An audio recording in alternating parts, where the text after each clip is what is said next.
Welcome to Raw Take, everyone.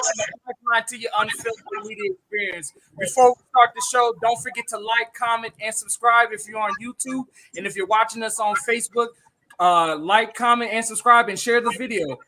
I'm your host, Gion Thomas, and this is my co-host, Archie. And this is the Monday live stream. And we have special guest and political advocate and entrepreneur, Mrs. Demetria Smith. And today she'll be talking about the unseen financial code and as well as the right to consent or to refuse consent. So how you doing, Miss Demetria?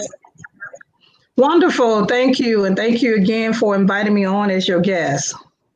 Yes. Absolutely. So before we start the show, just tell the people a little bit about yourself. Okay, great. Thank you. So I'm Demetria Smith. I want to give you two sides of my background. I'll give you the political side of the background first and the entrepreneur side.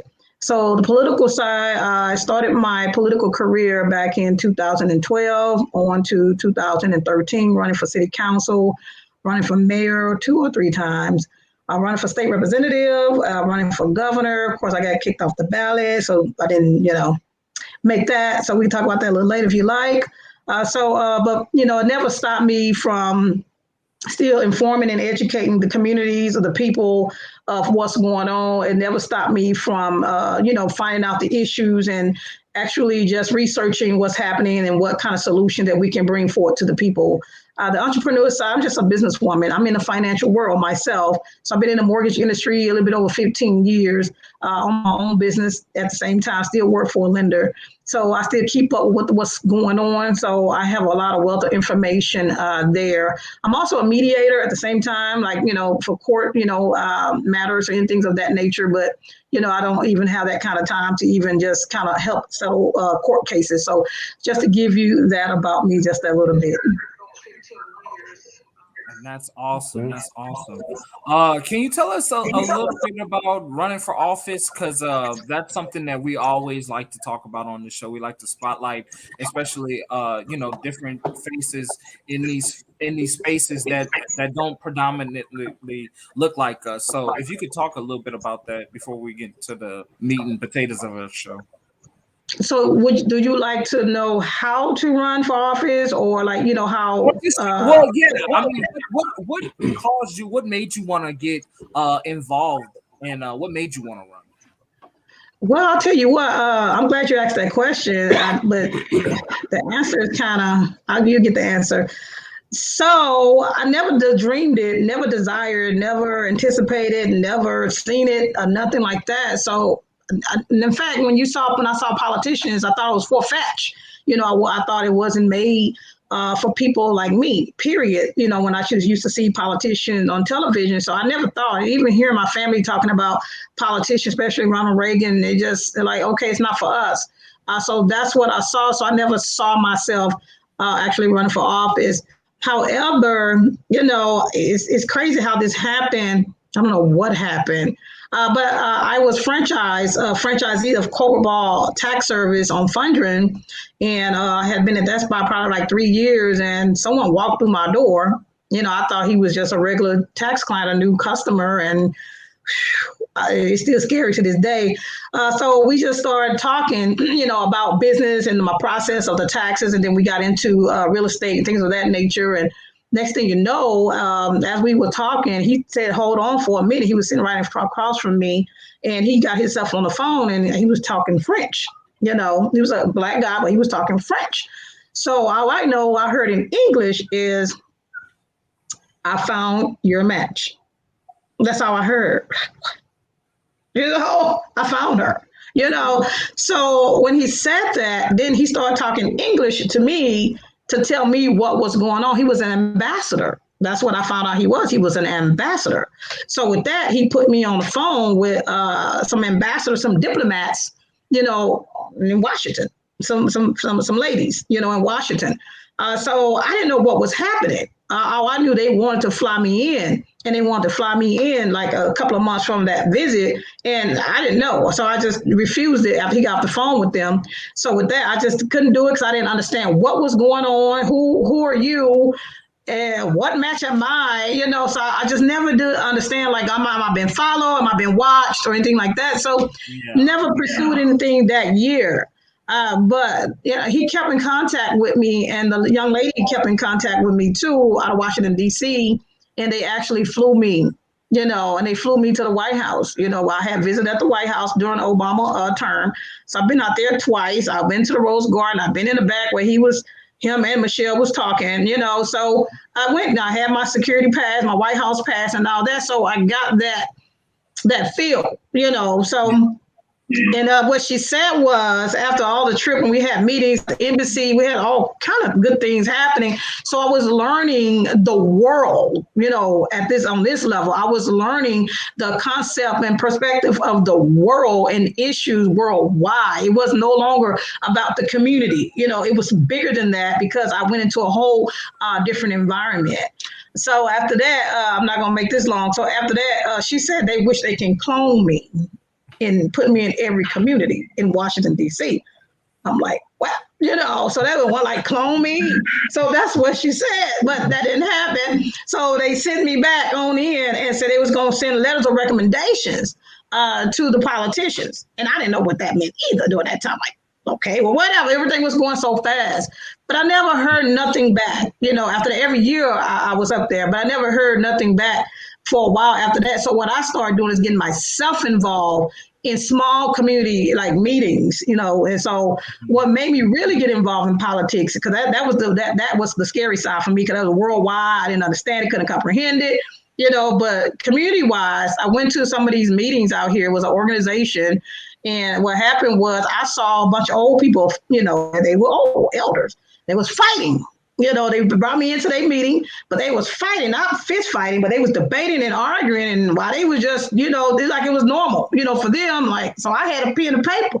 And as they was fighting and arguing, I was just taking notes and everything. It just kind of got quiet, and everybody looked at me, because they all standing up and pointing fingers and all that. And I'm the only one sitting down with my leg crossed. And they just turned around and looked at me. What are you doing? I said, I'm taking notes. They were like, taking notes of what? I said, sound like we got some real community issues, and I'd like to see what I can do to help. So that's what I was doing. So it got me involved, because I see what the issue really was. It was very important for those community leaders arguing, fighting, and pointing fingers. I'm like, well, I'm a part of what the solution, and see what we can do. And as I said that, they all sat down, they all come down, and they was able to listen to me. Well, what you guys wrote down so far? And I was able to give them exactly what I heard and told them what I think I want to do to help. But I'm going to have to do a lot of research. So I became a researcher from that. So that's how I really got involved in politics, because I watched elderly people actually duke it out in a debate about real issues that was happening during that time period. Yes. Wow, that's really interesting. Yeah, and I know a lot of those groups that you're talking about. Those elderly people get very feisty, and Miss Smith, I love what you said. You saw a need, and you took the time and you wrote down, and you heard what the people's need was, and then you said you was going to go work on it, and that's something that we need politicians to do. We need politicians who's going to listen to what the people are saying, and then take that and go research it. Some politicians think they always know all the answers, but research is a very huge fundamental part of answering a lot of these questions. You can't answer something if you don't know nothing about it. So I really love that about you. I love that you said that you took the time to listen to people, and you got your pen and your paper, and you went to work. And that's what we need the politicians to do nowadays. Listen to them. I was just going this way, that way, and I was just writing while they was going at it. I like, this is really, really an issue. This is real important. But I took it very seriously, and I went back, and I wasn't running for office. I wasn't even a member. I was just a visitor during that time. That's all I was. It was Harris County Council of Organization. That was the name of that organization. One of the oldest organization in third. We had two of them, but that was one of the number one oldest. Sheila Jackson Lee, Al Green, every politician came up out that organization. So it's really historic. But I've learned a lot just listening to those community leaders. So here I am today because I learned how to research issues. And when I researched those issues, I saw a great need And looking at politicians today, I'm like, well, that's not the issue. It is not the solution. Here's the issue, because like you said earlier, you just go and listen to the needs of the people. And I became a great listener from that point and a great researcher. Yes. So let's talk about research and this unforeseen financial code. I think I was in a live stream you was doing on Facebook, and you were talking a lot about I think you were talking about this very same thing, the unseen financial code. And I do believe there is a lot of financial literacy that the Black community, the poor community, that we are not informed about. This they keep this knowledge kind of up to the upper echelons. So I would definitely love to hear what you have to say about it. Right. Yes. Yes. So how can I say this? When did I begin this? So I consider myself to be a scholar of the Bill of Rights. That's what I consider myself to be. So I understand the Constitution, the Bill of Rights very well when it comes to our rights, but because that was not working out for the people, for African American people, that is just like it was overlooked. So I'm like, wait a minute, something is wrong here. Something is terribly wrong. If African American, Black American, people of color rights are still being trampled on in the courtrooms, even when you even mention Constitution, I'm like, and they're ignoring it, like how they're getting away with it so comfortably to ignore the Bill of Rights, the People Bill of Rights, and they took an oath. So I like that and this is like, it's like they all in unison together and they all just totally ignore it. So like, this is not enough. It's something else is going on. So I wanted to know what further research can I find to find out why politician was ignoring the Constitution and the Bill of Rights when it comes to the people. So it just happened. It just happened. Of course, I read the Declaration of Independence. I kept that with me, to be honest with you. So Constitution, the Bill of Rights, I kept with me the Declaration of Independence with me, but I never picked that up so much as I picked up the Bill of Rights to read it. So when I was, when the pandemic happened, and I started seeing what I researched, I started seeing a playbook, a different kind of playbook. And I said, well, right now, it looks like we're about to all be enslaved because of this playbook. And I know history very well now because a lot of my political research I've done. So I know the playbooks that they're in right now because of the research I've done. So when I found out that God is he endowed us our rights. See, they mention God in the Declaration of Independence, period. And he's the creator. He endowed us with our rights. So he who gave us our rights is he who can take away our rights. Follow me on that. God gave it. He's the only one who can take it, right? That's right. And so that is a treaty. When you sign a Declaration of Independence, any agreement between nations, that is considered to be a treaty. Okay, and that's in Article 2, Section 2 of the United States Constitution. It talks about the treaty, which means, let's say you and I have a contract together to do any type of business. Well, your rights is in that contract. And I'm going to tell you where I'm going with this. My rights is in that contract. And the United States Constitution recognize can nobody break the agreement between two people. Right? That's constitutional. No treaty overrides the Constitution, but the Constitution recognizes an agreement. That's all that is. So the treaty, the Declaration of Independence, is an agreement between Congress and Great Britain. That is a treaty. It's a forever treaty they can never go back on. And they pledge their lives, their fortune, and their sacred honor. So that means they got to defend each other. That's why you see them defending each other. They have to be loyal to one another, right? Because that's in their treaty that they can never break. So when I saw this happening, I'm going to tell you what, I'm going to point something out and then you understand, you'll follow me. So in Declaration of Independence, it said the government derived its power from the consent of the governed. That's where the government derived. The government derived its power from the consent of the governed. That means you can't do nothing without my consent, my permission. That's what that treaty, remember, they all pledged to this, their lives, their fortune, and sacred honor. So they can't go around it. They can't even find a loophole to actually break that treaty.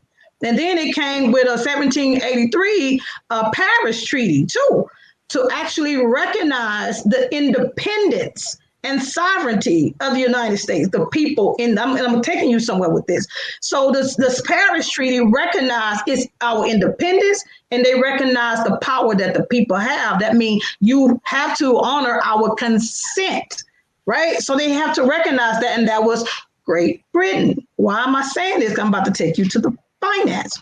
So after we, won the American Civil War, then we became an independent state. But they was also in that treaty, in that Declaration of Independence, they was allowed to establish commerce. They couldn't do anything else with the people. They couldn't enslave us anymore with the chains, put us on a ship, give us false charges. They couldn't do anything like that with Black America anymore. They called us Negroes at that time, right? So they couldn't do that because that's in that treaty. But because Negroes are now classified as human beings, they're not using the word Negroes anymore. Niggas and everything else they may use, but not that word, because that word is a very sacred word, and that word have power in it now when it didn't used to, but now it does. So you won't hear them say it. And I'm taking you somewhere with this. So now fast forward, now we have all this power. Power is in the people. Sovereign is in people. Sovereign means my permission. Sovereign means I have the political right to tell you what to do with our tax dollars or not. I tell you what to do with a bill. I tell you what to do with a mandate. I tell you everything to do, because remember, you were only allowed to establish commerce. Why am I mentioning commerce? That means you're only able to do business here in the U.S. on the land of the free. That's all you're allowed to do is business. Business come with contracts. Remember, contracts are a treaty. It doesn't matter. It's an agreement. So that's what Great Britain is allowed to do. Where is all this contracting? It's all in your business and commerce code. It's in your financial codes. It's in your uniform commercial codes. All the in slavery. So remember, they couldn't enslave humans, Negroes anymore. They're done with that. They got to find something else to enslave us with. And that's when the finance code, the uniform commercial code, the business and commerce code, all in contracting. That's where everybody writes at under the Constitution, Article 2, Section 2, when it comes to agreement. So I'm going to just pause right here and see if you have any questions so I can go straight into the finance part for you. I just want to give you a little history so you can kind of follow where I'm going. So from what I'm following, they traded chains for financial chains. And that's the best way you can put that. I like the way you put that. Yes, absolutely. So Continue. Okay, so I love the way you put that. So you're right. So since we won that war, and they came up with the peace, this big peace settlement and everything, and real quick, in that peace settlement that they had, I'm gonna tell you something. Great Britain did not want to recognize the United States as independent. So they had to work, to figure out, well, I tell you what, we'll recognize y'all as an independent nation. We'll recognize y'all as independent and sovereign, but you got to honor our debt. You get what I'm saying? It was a trade-off. So that's what this finance is about to come in at. You got to honor the debt. Honor the debt means pay. They talk legalese. We talk English and everything else. But the way they talk is totally different the way we talk. So when they say honor, that means pay up. Honor the debt, pay our debt. That's what that means. So we'll recognize y'all as independent, but you pay us. So you notice we got a debt clock. Trillions, 28 trillion in debt. You know that, right? Yeah, and continually rising. Continually rising because they keep spending. So you're not thinking that Great Britain is not watching their treaty, watching that agreement. Hey, remember what we said? We're gonna recognize y'all as being independent, but you got to pay your debt. Are they paying their debt? They 28 trillion a whole. Let's be the process right here. You got to follow me on this. 28 trillion. What they got to do? They got to give up something. What do they have to give up now? They have to give up chattels. Chattels mean what you just said. Chattel means paper. They got to give up paper. They got to give up financial instruments. But what's on those financial instruments? It's your name, my name, everything that we own. Your car, your home, and everything. They have to give that up. So I don't want to lose everybody on this one. So let's go forward. So since they can only establish commerce is movable things, movable items. These are all goods, right? So we're classified different, but because we're human beings, but they have commercial goods. So anything in your house, these are fixtures, your home, your furniture, all these are fixtures. These are commercial goods. Even your dog is considered as a commercial good. Your vehicle is considered as a commercial good. So everything we can put our hands on and it's tangible and it can move, this is in their code, it's considered as a commercial good. So that is Great Britain jurisdiction. That's that. In fact, that is the government jurisdiction. Period. It's only in commerce. So that's why I say it says that the Declaration of Independence said that the government derives its power from the consent. So anything you put your name on, that's where you give them power. So you have to realize we have to both realize what we're doing because they are establishing their jurisdiction only. So fast forward to now they operate. Let me tell you what the law of their land is. The law of our land is the United States Constitution, the Bill of Rights, right? That's the law of our land. The highest law of the land is the Constitution. So that's the law of our land. When I say our land, we the people, right? The law of their land is the law of the sea. That is commercial jurisdiction. That is commerce. That's it. Jurisdiction that they have. So in order to be a joinder come together, intervene with the people to get our consent, to get permission, then they create a uniform commercial code. All this is financial stuff. All this is business. So let's say you got a mortgage. This is so crazy. I'm in the mortgage industry. Let's say you got a mortgage. You do all your paperwork at closing, right? So you have a promissory note that you sign a promissory note. That's a financial instrument. Then we'll talk about the mass incarceration. We'll look at that. So that mortgage is a promissory note, right? Your name on it is as a borrower, the debtor on that promissory note, and you have the content of the terms and agreement, how much you're going to pay, when you're going to pay, and all that. Do you not know when you put your name on that promissory note with the sum of money that you say you're going to pay within a 30-year time? That's a financial instrument, number one, right? Do you not know you just created new money? Right then and there, you created that. They didn't create anything. They need new debt. So you just created that. And what they did was they put your house up as collateral. That's what they did, right? And in return for the money you gave them, but you think they gave it to you. And this is all in their code. You got to understand it, right? I don't want to even confuse you. So let's say you get the promissory note, you give it to the closer, you got your house, you have your keys. Well, what they did was they put security interest on you now. Having security interest on that contract on you, your name is on that, right? So having security interest means having you as slave. Having security interest means having you as a debtor. Security interest. Remember, they can only establish commerce. Like you said earlier, they went from the chain to the finance. So they went from the chain to that contract, right? This is called chattel paper. In fact, it's electronic chattel paper. So that's also in their uniform commercial code as well. So the moment you're going to feel that effect, you as a man going to feel that effect when you are default. When you default on a loan, they're going to do what? Because they got security interest on you, they can take your property away from you. Why? Because you gave them the right through your signature. Yeah. So this is all finances, right? You gave them that. Remember I said earlier, all rights is protected in that contract. You have rights and they have rights. But lo and behold, they always write the contract to protect their best interest more than they protect the person who wasn't at the table, right? So that's why we got to learn how to negotiate ourselves, because again, they can't move without our signature anyway. Like they can't create new debt. They can't create new money without our signature anyway. So they can't even do business without our signature anyway. So we like the most powerful form of weapon we have in the United States, in the land of the free, is our signature. It's our consent to any and everything, because this is how they make money. So now, since I'm in the mortgage industry, take 3 days. You buy a house for $300,000. You not know they're gonna get that $300,000 in 3 days. Mm-hmm. Paid in full cash. Why? They're going to take your signature. Remember, you created this new money. You created this debt, but you aren't actually the lender. But they classify you as the debtor. It's okay. So you created this. When you create this, they're going to sell it to these investors. It's called the back end, the secondary market. And they get cashed in 3 days, but it don't go to the Federal Reserve. They cash it out on the U.S. Treasury. That's your money.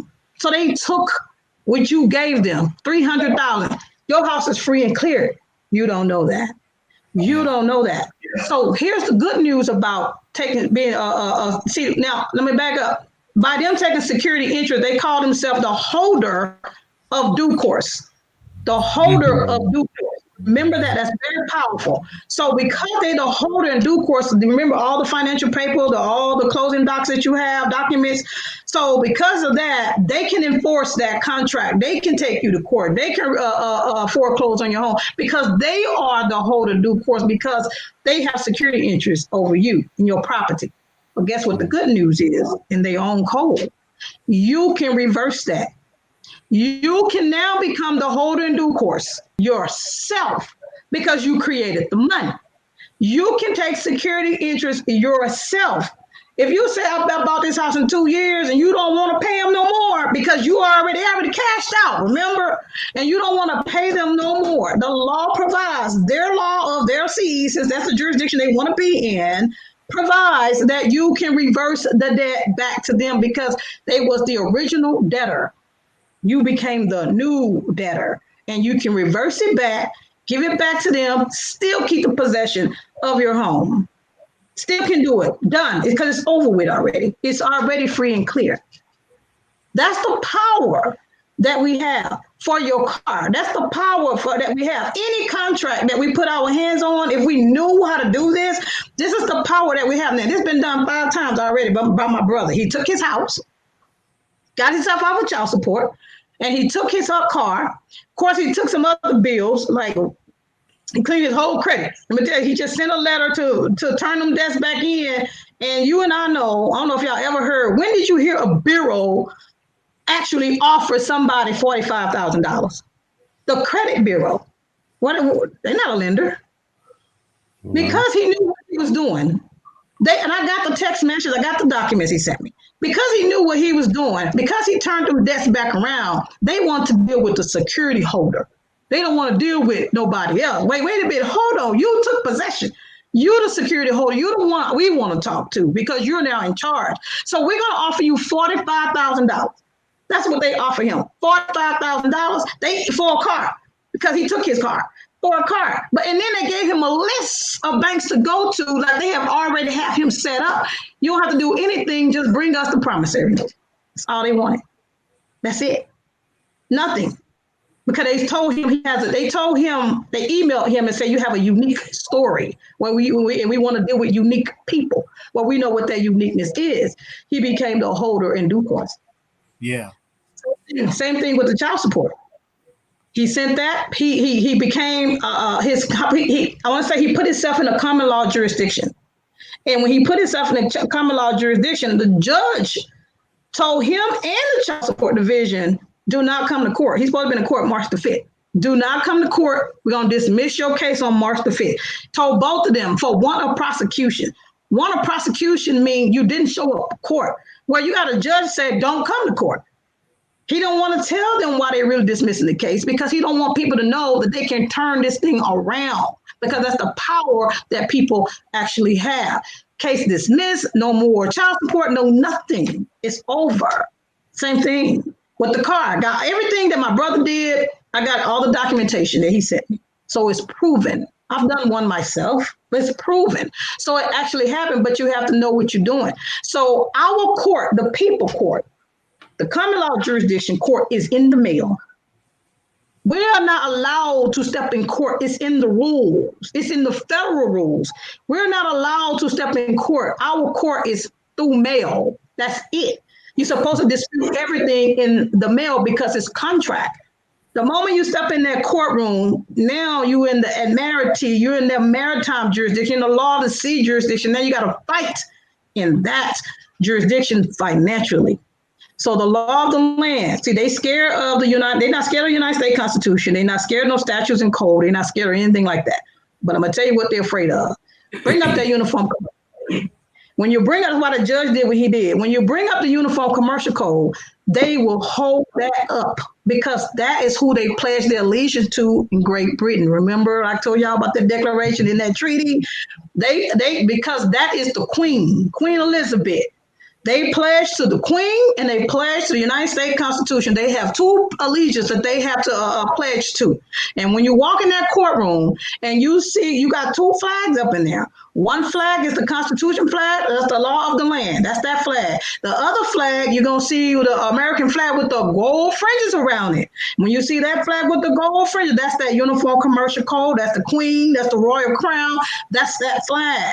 So they there because they have two allegiances. If you come in on common law jurisdiction, guess what they got to uphold? They got to uphold the common law, the Constitution. If you come in, you don't know you're going into the law of the sea jurisdiction, they're going to uphold the law of the sea jurisdiction.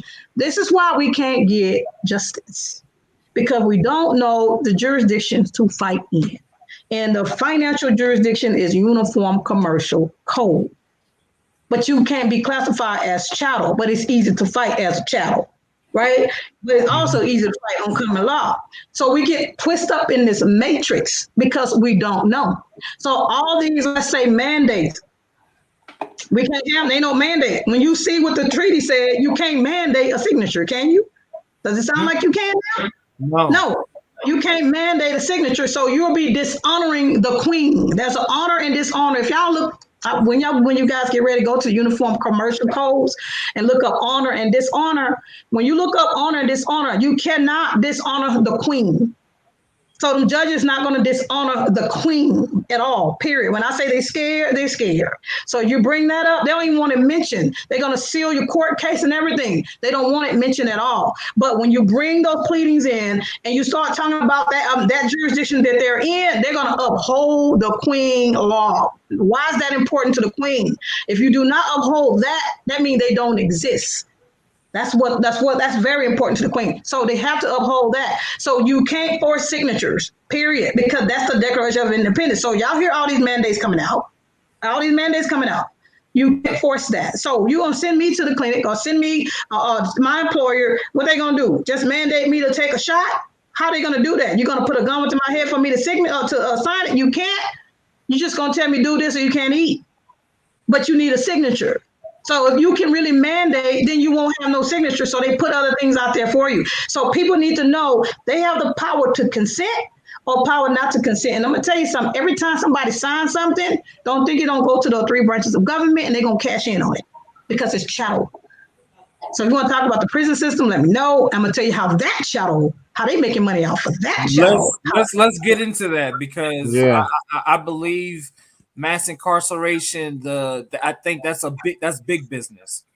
Yes, it definitely is. And that's the money. So under King George III, I'll call out one sentiment, and that's King George III was the mad king during the war, so the American Civil War. He was mad because we won. But one of his sentiments that he did that Thomas Jefferson actually fought is he was actually making arrests.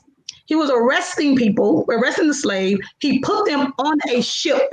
When he put them on, he took them to jurisdiction. He put them, right? He put them on a ship, and when he put them on a ship, he gave them false charges in their jurisdiction. Took them from their common law, put them on a ship, gave the slave false charges. Aren't they not still doing that today? They're not putting you on the ship. Remember that flag is in the courtroom. They're giving right? you the false charges. They still giving you. They call them pretend charges in that Declaration of Independence, but it's still the same thing. False charges, right? So that was one of the sentiments that we broke away from. So instead of putting black folks on the ship, they brought that flag to symbolize. Everything is symbolism. So they brought that flag because that flag is the law of the sea. So that means you brought the ship here on the land. The symbolism of it, right? So the way this works, you walk into the courtroom, right? You got a charge. And remember, we're not supposed to be charged. There's only 2 crimes under the United States Constitution. 2 crimes only. That's it. That is harming somebody's body and harming somebody's property. 2. That's it. That's no more crimes under the common law.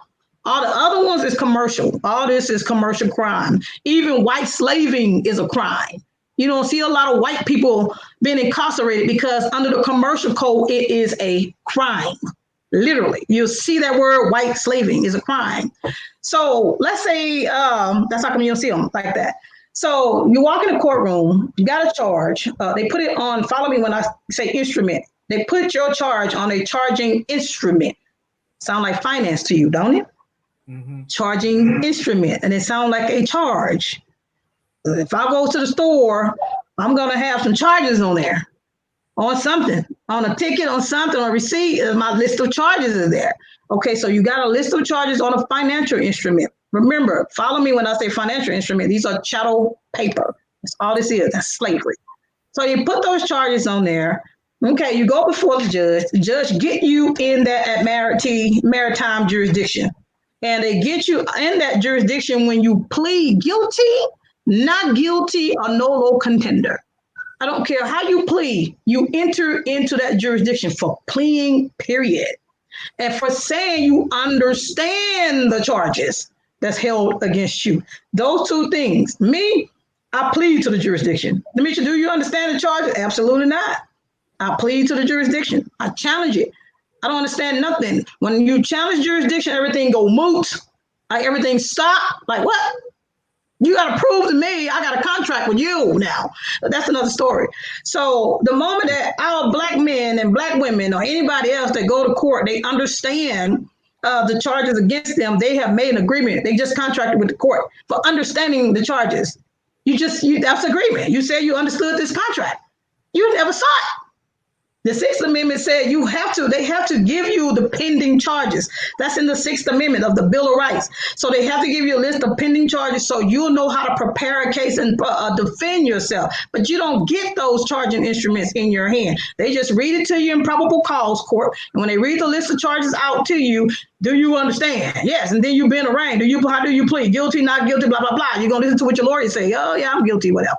Or not guilty. Either way it goes, you in King George III, the Royal Crown jurisdiction right now. You just sell off somewhere. Then I'm just trying to make it plain here.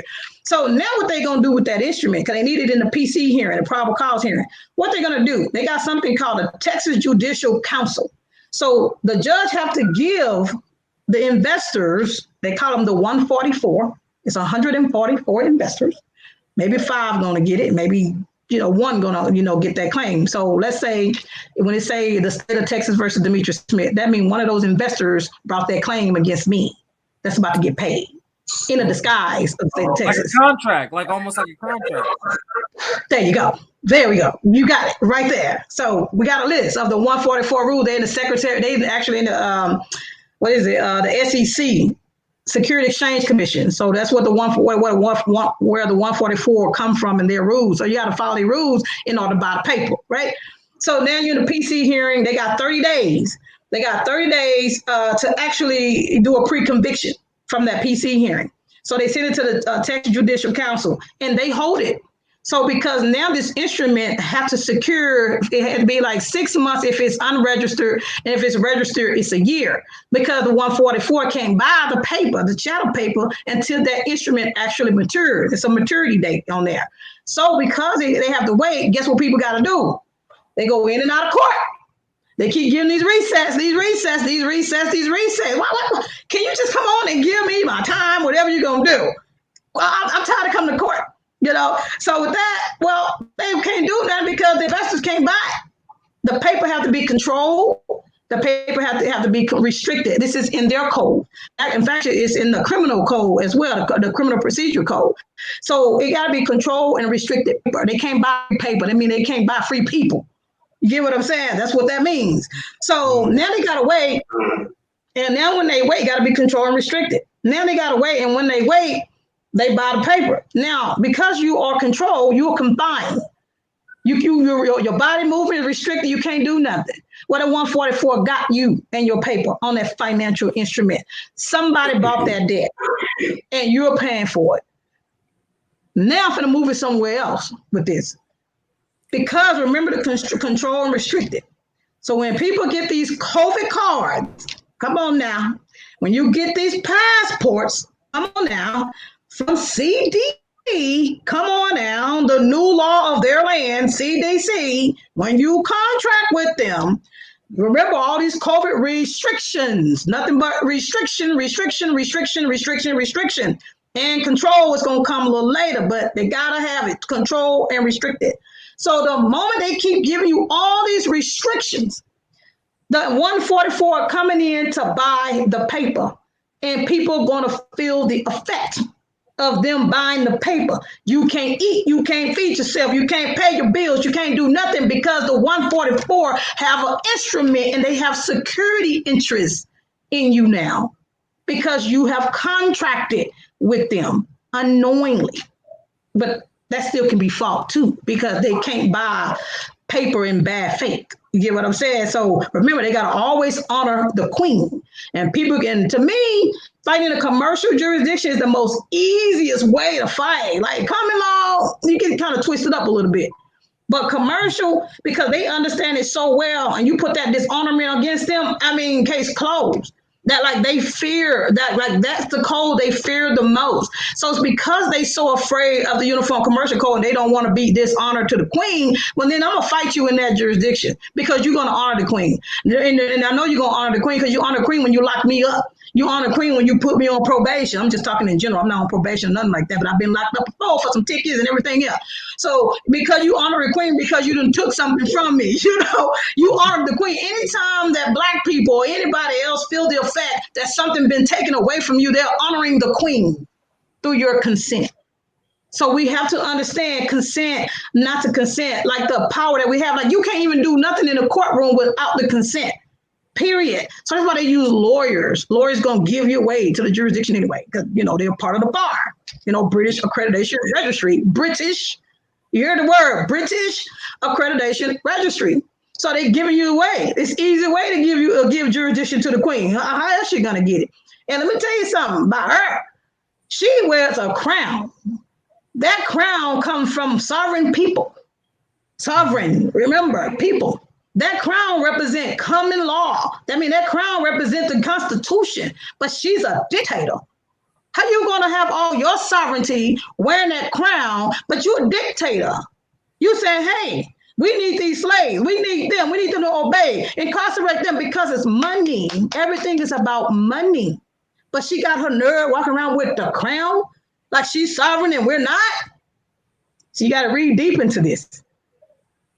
Somebody say, do you think that's where a large part of the British financials even come from today? Oh, absolutely. It's in the treaty. Oh, everything. Every time you walk in any room, look at them flags. When you see the flag, you see Great Britain. Symbolism. They right here in America, and we whoop their tail. How you here? How you still here? Didn't we get rid of y'all? Did we win? Like, what the hell? How you come back? How y'all come back in America? That's how you gotta look at it. Because the politicians sold us out. Y'all can don't enslave the people no more. You can come and do business with the people. So the 14th, 13th, 14th, and 15th Amendment is very important. Especially the 14th Amendment is very important. This is how we get here, right? The 14th Amendment. People say, oh, we wasn't a part of that, blah, blah, blah, blah, blah, blah. You might not want to be a part of it now, if you understood what it means. So the 13th Amendment abolished slavery and servitude. All that's gone. Servitude means people like Dr. Fauci telling you what to do. That's servitude. Like, you're not my master. They abolished that 13th Amendment. Let me go splatter it out in your face. That's servitude, right? Well, of course, what slave masters are. People like Queen Elizabeth still running things for her great-great-great-great-grandfather because she's the third generation granddaughter of King George III. So that playbook is coming back alive right now, right? Mm-hmm. So with that, we just can't have servitude. Here comes the 14th Amendment. 14th Amendment says you are a citizen. You are a citizen if you was born in the United States and you subject yourself to its jurisdiction. That means if you were born in Washington, D.C., the Constitution recognized the United States of corporation is just Washington, D.C. They got 10-mile radius. All they got, they may got 50 people in 10 miles. Who knows? But that's all the jurisdiction they really, really have. They can write laws for them three people right there in 10-mile radius, right? Everybody else are territories of the United States, but we're not the United States. period. And you can find that. So when we get into that, we begin to educate ourselves and inform ourselves. We become very powerful. Now, because now that we territories, and if you subject yourself, you wasn't born there, but if you subject yourself to its laws, if you subject yourself, you're saying, I agree with your bills. Do you know what the bills are? When you see Congress on TV, it's like a courtroom. They got the flags, they got everything there. They testifying and all that, right? It's a courtroom. That's what it is. Yeah. You know what the bills are?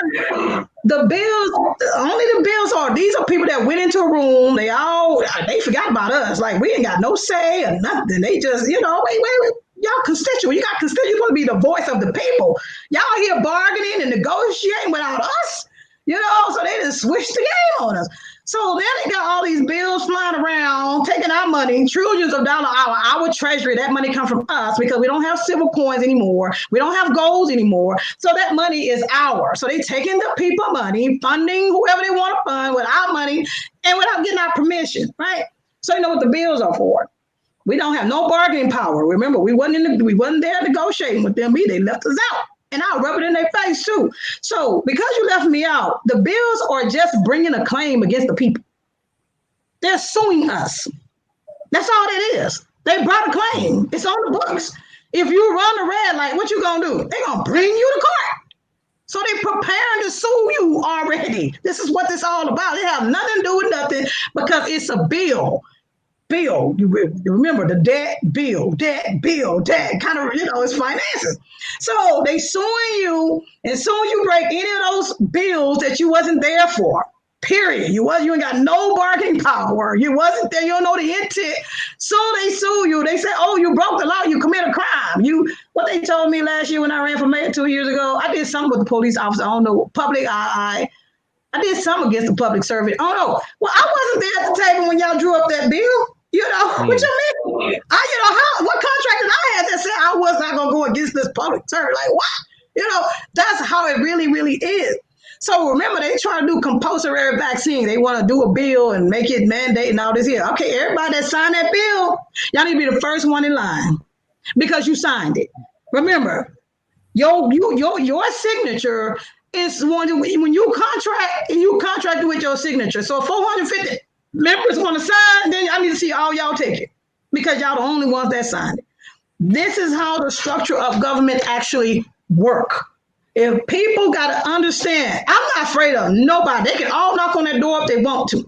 Fauci, Gates, Kamala, and Mala, who will Biden, anybody can knock on that door and say, take this here. I'm going to give them the UCC code. When I give them the UCC code, they're going to bounce because they got to honor the queen. They have to honor the queen, but you got to know what the queen wants. So this is what the queen said, Article 2. The queen, Article 1 of UCC code. This is what the queen said, Article 1308. They have to reserve, you can reserve your rights, your Bill of Rights, your constitutional rights. She have to recognize once you invoke it, that's why you got to invoke it for it to apply. You never reserve, you never invoke it don't apply. Because you didn't, invoke it, right? You got two matrix going on. You got common law jurisdiction. You have commercial jurisdiction. You got two jurisdictions. So we're in a matrix. Nobody don't know how to fight because you don't know what jurisdiction you're in. So, but she said she got to honor the jurisdiction. She got to honor your common law once you reserve it. Every piece of paper I sign now, it's my name without prejudice at the bottom, and I put UCC 1-308. That means I'm not compelled to comply. So bring me the court all you want to. I'm going to show you that signature. Hey, you see what they say down here? I'm not compelled to follow your red light, your statutes are right here because I've just put it on this contract. They not going to know what it means. Plausible deniability. I know what it means. The queen know what it means. And when they look it up, case dismissed. You didn't see the contract? You didn't see that signature? That's how you reserve your rights. That's how you protect yourselves. So we have to know what we're consenting to and what we're not consenting to. That's the power that we have. Mandates, you can't consent. Nobody in government can force you to do anything on this earth. And let me tell you what Hell versus Hinkle said. It's a Supreme case law from 1906. It's still active today. It gives you the breakdown of what the United States is. And it tells you all the elected officials, they are visitors here. They are visitors. When they conduct Congress and have these different sections, they just here to check on their books and balancing it out. That's it. And whoever owed them. If you contract and say, I'm going to pay this bill, then they coming after you. bill because you contracted with them and say without turning the bill back over to them and say you're going to do it. They're here for that. They are visitors. Then this not theirs. Once most of them are lawyers. Once they have given up to the bar, they have revoked their U.S. Constitution. U.S. citizenship.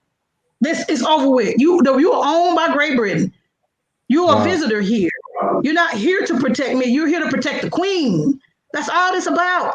So I wish people can really just get into history and read, because I'm telling you, we're bound to repeat history if we don't know it. So for me to be who I am today and where I am in my knowledge, I have to read history to see what playbook Congress is going to be coming out of, so I can prepare myself, my children, my family.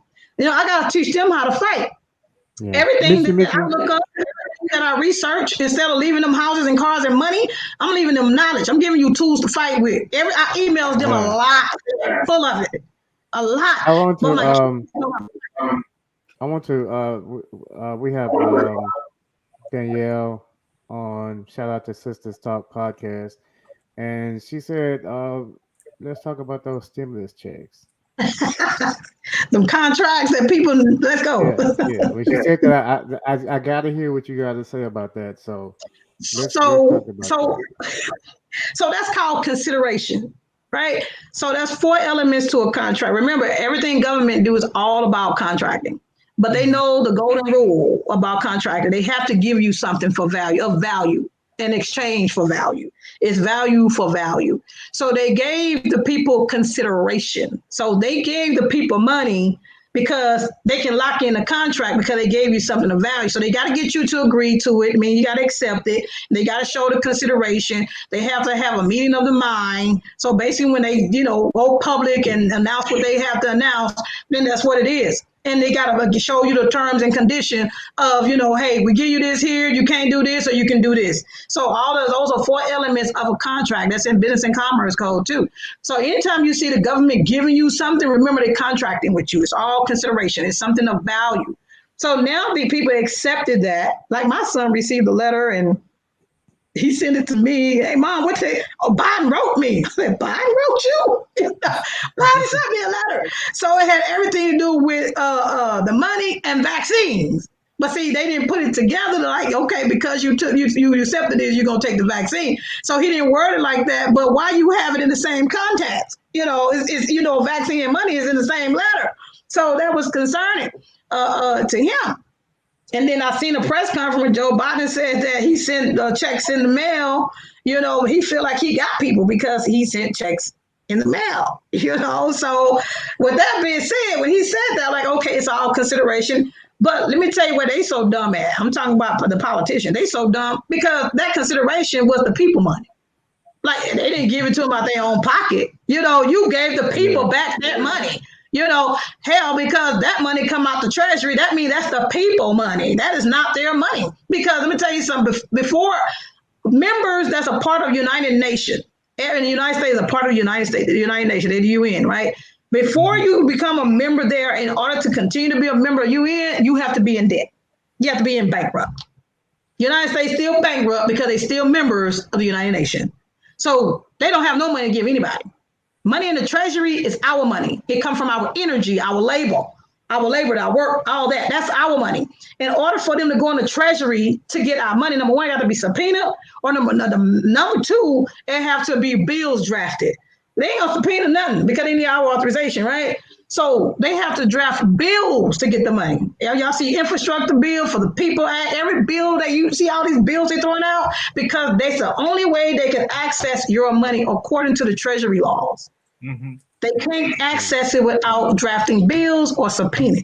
That is our money. So it's like they became the manager of the people money because of the gold. Hamilton got killed because he created the U.S. Treasury, and because they took the gold from us, they took the silver. Like, no, these people got to get something. You can't just, how they gonna, make means. They got to get something. So you got to give these people something. So the politician is governing our money. That's why they say, it's what they say, taxation, what they call it, representation without taxation, or taxation without representation. So with that, as long as we're the taxpayers, as long as we're independent, As long as we the taxpayers, we tell them what to do because that's our money.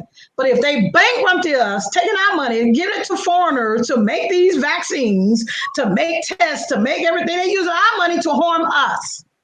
Our money. Where is it coming from? Then you see the inflation at the gas station. You might as well say he taxing you again. Inflation at the gas station. The beef is $23 or $16 or $18. Milk and bread. All this inflation occurring. Lumber is high. Yeah, very high because they're spending. They keep taking money. They keep drafting all these bills and they're spending. And now the people have to pay more to pay back into that treasury. They're borrowing money from us. We are the biggest debt holder, 22 trillion. And China only owe China 1.2. I think they owe. It's only 10% of our debt. It's only 10% of our debt that we owe China. That's it. No, China got 10%. But the biggest debt who they owe is the people. That's the people. Money. Exactly. That's something. So how you gonna tell me what to do? My point is, how you gonna tell me what to do? You owe us money. Exactly. You in there with us, but you honoring China. You're doing everything China wants you to do, and you got a fraction of what you owe them, but you owe everything to we the people.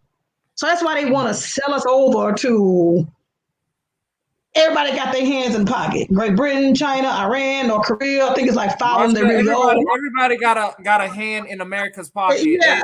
So they want to sell our rights to them because we're a commodity. Remember, we looked at as chattel.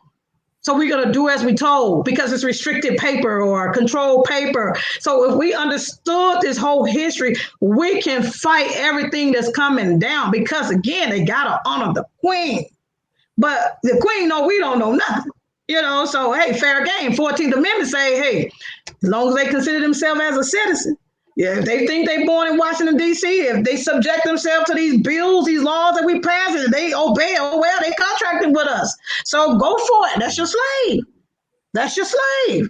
So it's free. It's free for all for them. You don't know what you're doing, then, hey, fair game.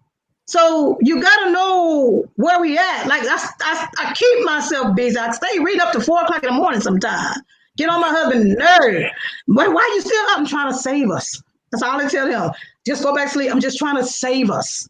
I'm trying to save the world. I got a little voice, but I'm trying to save us, So, but I think you kind of get the concept of where I'm going or where I'm at in this, right, y'all? Or did I lose y'all? No. We got you. I definitely understand what you're talking about. You talked about a lot of things that we talk about on the show, especially like, there's like, you kind of talked about it today, the myth about the debt, like how everybody thinks we owe China all this abundance of money, but we owe ourselves this money. This is our money. There you go. There you go. Yeah, and the financial contracts and how they, because I do a lot of reading too, Miss Smith. So I know that they control us through these contracts and through these financial contracts. There you and go. As soon as you sign your name on that bill, and like you said, like your house can be paid for. You are now paying interest in the security interest on things so your house is already paid for. You're just paying the interest. That's right. And that's what the bank. And that's what the banks, they buy those contracts. So now you have to pay them that money. There you go. They buy the asset. They call them assets. So that's what it is. A contract is an asset. So they wrap it up as a portfolio. They sell them to the bank and they cash in and they leave you to believe that you're the debtor.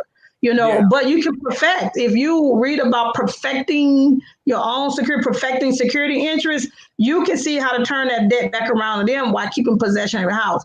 Now, in Article 2 of the Uniform Commercial Code, they only have control over movable, tangible items. Well, the building, it's going to tell you that. The buildings that's permanently attached to the ground, they don't have jurisdiction over homes that's attached inside, the earth, period. They don't have no jurisdiction because it's not movable, right? But have you noticed, you've seen some houses on bricks and all that? Mm-hmm. Y'all seen them houses on bricks in the low income area? That's chattel. That's called chattel property, right? So they have jurisdiction to do whatever they want to do with those chattel properties because it's not attached to the ground. As a loan officer, this is how they train us to always say it's attached. As always, never detached property. And we got an option to put detached property. When we get the appraisal reports in and we see the images and all of that, we can't change that to detached property. We got to always say attached with our line behind, right? No properties not attached, not all of them. Detached. They're attached. So when they do a foreclosure on you, if you fight the jurisdiction of detached and attached property, when the judge see you bring the picture, hey, this is attached. This is in the ground. And you can show them Article 2, where Article 2 said what jurisdiction they have and they don't have. Then the judge going to honor that. Well, it's in the ground. It's attached. They only have jurisdiction over detached property. Those mobile homes, it's detached, it's rollable, it's movable, right? Anything. So y'all notice Sylvester Turner back in doing Harvey, he said the playing field got to be 5 inches and above, or at least at about 5 inches. Why do you think that is? So these floods coming in, as they coming in, and they want them to lift the planes to 5 inches because it's not going to be attached anymore. Then they'll have jurisdiction what to do with your property. It's no longer your jurisdiction. Like, it's no longer you. They can secure that property now and classify it as chattel property when you lift it and raise it up off the ground. So we got to know what's happening here. So no, mine's going to stay attached to the ground. I don't care what the city say or anybody else has to say. If my property going to be attached to that ground, it's going to be attached. I seen foreclosure documentation. When I tell you just have the lot number, that's it. No address, no nothing. I'm like, well, where the address at? So they don't put that on there. They just put the lot number. Well, what's the lot number? You going to foreclose on the ground? Like what? It's not going nowhere. So these are judgments that I see, daily at work, when people have been in foreclosure, come up out of foreclosure, I see the judgment. I'm like, okay. I see UCC1 filings. You heard about that. I'm sure you heard about UCC1s, right? The Uniform Commercial Code of Financial Statements. Okay, yeah, I'm a little familiar with that. Yeah, so the UCC1 filing, and that's another way you can perfect your security interest too. You can take stuff. So for the UCC1s that we see, we have to send like somebody else. Let's say you have two lien holders, right? Let's say you have ABC Finance and 123 Mortgage, ABC Mortgage and 123 Mortgage. So there's 2 lien holders on there. Well, somebody want to refinance their home, they paying off the whole lien. They want 123 Mortgage to release them being a security holder. They don't want to be hold a due course. They want the first lien position. In order for them to release that, they already see UCC1 is there. It's already every loan have a UCC1 at the Secretary of State. That's how you know who your master is, basically, who your slave master is, basically, on paper, right? So you can find that out through the Secretary of State public record. And if you got property that you got loans against and all that. So you'll see who they call them lien holder, right? So you'll see who the lien holder / slave master really is, So, but in order for that UCC1 to sign a second loan that's right. They have to, but guess what, Danielle? You're absolutely right. They have to get that lender permission, and that lender sends a list of requirements, and they tell them what they want to do in order for them to release that or to pay off that subordination, because that first lender want to be the first lien position, because now they can be in that lien position right there. So with that being said, they'll have to send the UCC3 statement. That UCC3 statement release them as a lien holder and keep the chattel with the first one. So all this is about chattel. They don't want nobody else to share the slave, basically. And the slave is on paper. And you'll see the commodity, like you'll see the collateral. You'll see the list of collateral, and it'll be your name as collateral, your name. Because your name is the one you see transmitting utility. Transmitting utility mean a pipeline. Pipeline mean you, basically, your energy, your labor, saying you're going to repay this debt back. That's what that means. So if people can just kind of follow the matrix, they'll see they can turn that thing around. Like I can send a conditional acceptance for value letter on a property in a minute, right? I can send that one letter out. And the moment I send it, what the law said, the moment they receive that notice, that's when the debt is theirs again. That's when the debt is there. It's theirs automatically. It's theirs. So what you're doing is taking attachments. You perfecting your own security interest. You becoming the lien holder yourself. You becoming the holding due course yourself. You giving it right back to them, and they can't do nothing. They can't even take you to court because you sent that letter. and they weren't able to prove anything. They're like you saying, hey, I'm gonna pay this, I'll pay you off, but prove 21 things I asked you to prove. And if they can't prove those 21 things, they can't take you to court. They don't have no standing in court. They got to honor the crown. Man, Miss Smith, you have given us a wealth of information. You have reinforced a lot of things that we say here on the show. I can't wait until we have you on the show again, so you can give us, some more Ooh, insight, yeah. some further insight, because us learning the laws, us becoming financially stable and financially independent, that is the biggest way to freedom, because Correct. America has its that is how, like, people don't understand, like, we have just different forms of slavery, and like you Right. Right. talked about today, we have a lot of financial slavery, and once people sign their name on that dotted line, you've kind of signed your soul away, and Correct. and then those other people have control of those contracts, and those contracts are already paid for, and you're just paying the interest. Correct. And so, Correct. and that is something that I try and tell a lot of people in my age group. I'm in between that 18 to 30 age range, so I try and tell people, be careful when you are signing for these loans. Be careful when you are signing these contracts. You have to read and do your due diligence, and it's something that a lot of people don't want to do. A lot of people don't want to do their research. Right, so I right. really thank Yeah, you that's true. for coming on the show and just telling the people about this, because there's so many myths out there, and we do control our own debt, and people Yeah. need to understand that, like, we are the money is owed to us, the people. Correct. And Yeah. so, not to these foreign lands, not to these corporations. Come It's on. owed to us. And so, it's time that people wake up and they get knowledgeable about this stuff, and they take control of their situations and their financial situations. But I just really thank you for coming on the show and giving us that insight. We're gonna put your info in the description, so people can contact you, people can reach out to you, learn more Okay. about the unseen financial codes, because this is stuff I've done a little bit of research myself, but I definitely can't explain it in the depth that you do it. Also, to all of the viewers that's watching, share this video. It's information that people need to know. It's helpful information, and I hope you guys who were watching has taken notes, because it's definitely something that you can refer back to. If not, you can go back and watch the video later. It's also on YouTube. Uh, it's a video that we need. Hey, we need to know the info in this video, and I know you have a lot more info, Miss Oh Smith, to yeah. share. So we're definitely gonna have you back. Um, so yeah, I hope this video was as helpful to everyone that watched as it was to us. And watch it as many times as you need until you get it down. Yeah, because a lot of great information was Yes. shared in here, and you talk, you what I liked about it was you really laid out everything. You told people the different articles, what they need to exactly know, so they can have this as a tool to fight against this corrupt financial Oh yeah. system. Oh So yeah. we really thank you for coming on the show. Gion, did we miss any comments that's in the No, I think a lot of people were just excited just to hear a lot of this stuff.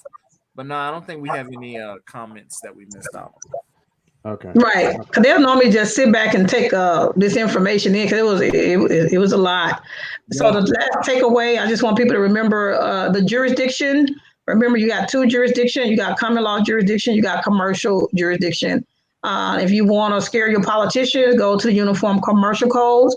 Go to Article 2. Go to Article 3. Go to Article 9.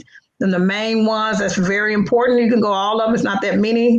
Those articles are set up just like they have our Bill of Rights. We have the Constitution. It's articles for the people, and they have the commercial for Great Britain and what all these politicians actually honor. So Great Britain is here in the land. and everything is through contract with our government. So that means they honor the crown. So you can honor that crown too, or you can put them in dishonor, by giving that debt back to them. So, you can learn in Article 9, perfecting the security interest is how you put the debt back on your lien holders. So I want to thank Ms. Demetria Smith for coming to the show and giving us this wealth of information. Y'all definitely contact her, learn these financial codes, because it is paramount that we take control of our financial system. So I want to thank everybody for watching. Don't forget to like, comment, and subscribe if you're on YouTube. If you're on Facebook, share the video out, share this live stream link. Get this information out to everybody. I want to thank everyone for watching. This is Raw Take. Y'all have a blessed day. Also, you can find us anywhere where you listen to podcasts. Thank y'all. Bye-bye.